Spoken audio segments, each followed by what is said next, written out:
اعوذ باللہ من الشیطان الرجیم بسم اللہ الرحمن الرحیم رب اشرح لی صدری ویسر لی امری واحلل عقدۃ من لسانی یفقہوا قولی۔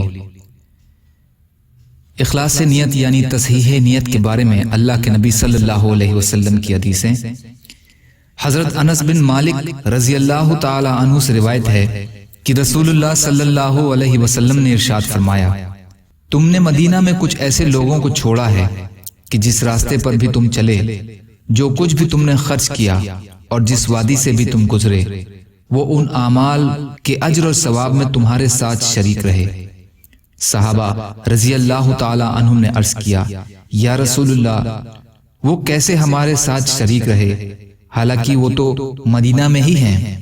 نبی کریم صلی اللہ علیہ وسلم نے ارشاد فرمایا، وہ تمہارے ساتھ نکلنا چاہتے تھے لیکن عذر نے ان کو روک دیا۔ ابو داؤد۔ یا اللہ ہم سب کو کہنے سننے سے زیادہ عمل کی توفیق عطا فرما۔ یا اللہ جو مظلوم ہیں، پریشان حال ہیں، بیمار ہیں، قرض میں ہیں، بے روزگار ہیں، محتاج ہیں، ان کی مدد فرمائیے۔ یا اللہ جو دنیا سے ایمان کی حالت میں چلے گئے، ان کی مغفرت فرمائیے۔ یا اللہ ہم سب کو اپنی استطاعت کے بقدر اپنا حق ادا کرنے والا بنائیے۔ ہم سب کو دنیا اور آخرت کی ہر خوشیاں نصیب فرمائیے برحمتک یا ارحم الراحمین۔ لا الہ الا اللہ محمد رسول اللہ۔ السلام علیکم۔